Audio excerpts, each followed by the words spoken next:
सभी विद्यार्थियों को सुप्रभात एवं नमस्कार। विद्यार्थियों, आज हम पढ़ने जा रहे हैं कक्षा 6 की एक कविता जिसका नाम है चांद से थोड़ी सी गप्पें।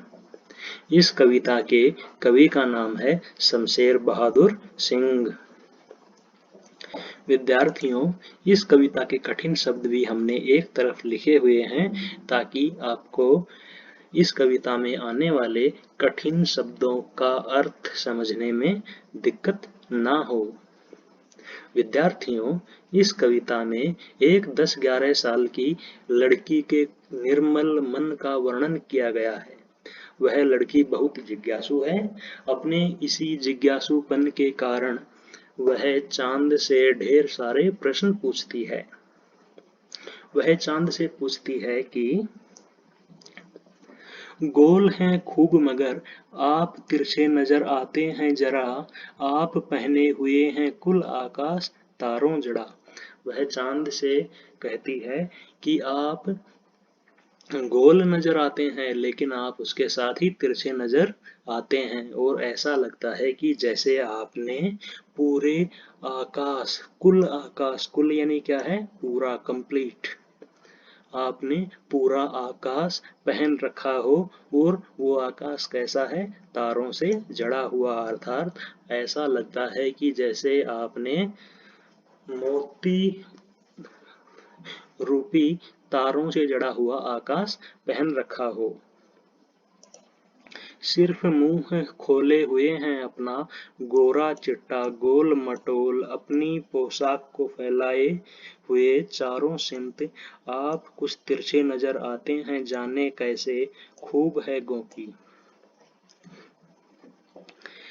वह बच्ची कहती है कि ऐसा लगता है जैसे आपने अपनी पोशाक को चारों सिमत का अर्थ होता है दिशाएं, कि ऐसा लगता है जैसे आपने अपनी इस पोशाक क्या है, आकाश, कुल आकाश, कि ऐसा लगता है कि जैसे आपने इस आकाश रूपी अपनी पोशाक को चारों दिशाओं में फैला रखा है और इस पोशाक से केवल आपका गोरा चिट्टा गोल मटोल मुंह ही बाहर आ रहा है। बच्ची चांद से कहती है, आप कुछ तिरछे नजर आते हैं जाने कैसे खूब हैं गोकी। वो कहती है कि लेकिन आप कुछ तिरछे नजर आते हैं न जाने कैसे खूब हैं गोकी, यानी हालांकि। यहाँ गोकी का मीनिंग क्या है? गोकी का मीनिंग है यद्यपि, हालांकि, ऑल्दो। विद्यार्थियों, अब है इसका दूसरा पद।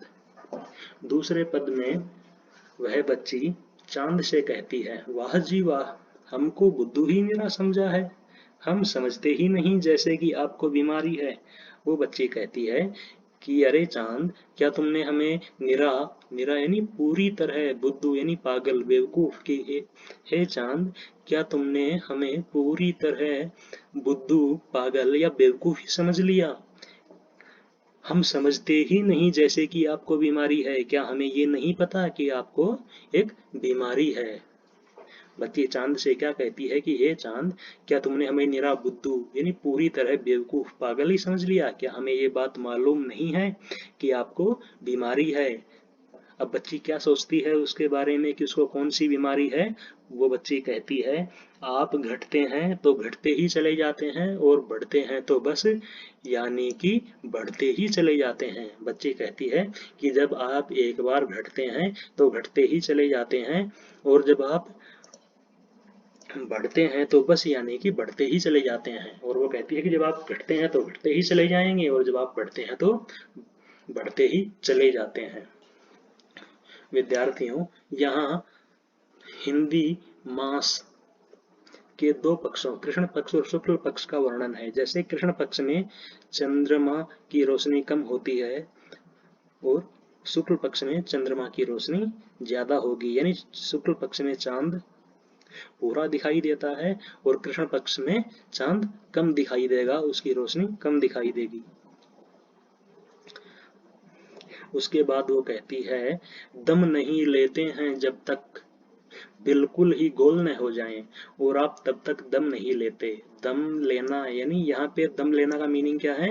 आराम करना या रेस्ट करना, कि आप तब तक दम नहीं लेते जब तक कि बिल्कुल ही गोल न हो जाएं, और आप तब तक आराम नहीं करते, आप तब तक नहीं रुकते जब तक कि आप पूरी तरह गोल नहीं हो जाते।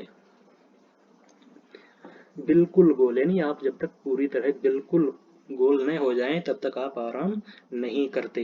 यह मर्ज आपका अच्छा ही नहीं होने में आता।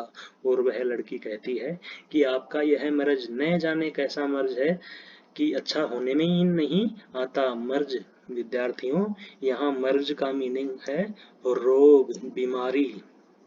वह बच्ची कहती है कि न जाने आपको ऐसा कौन सा रोग है जो कि सही होने में ही नहीं आता। विद्यार्थियों, ये थी कविता चांद से थोड़ी सी गप्पें। अब इसके बाद है कविता का संदर्भ एवं व्याख्या। विद्यार्थियों, इस कविता की व्याख्या सुनने के पश्चात आप इस कविता का संदर्भ एवं व्याख्या को अवश्य पढ़ें ताकि आपको किसी तरह का कोई डाउट, कोई संशय ना हो। तो विद्यार्थियों, ये थी हमारी कविता चांद से थोड़ी सी गप्पें। और इसके कवि कौन है? कवि शमशेर बहादुर सिंह। विद्यार्थियों, मिलते हैं अगले वीडियो में। तब तक के लिए घर पे रहें, स्वस्थ रहें। धन्यवाद।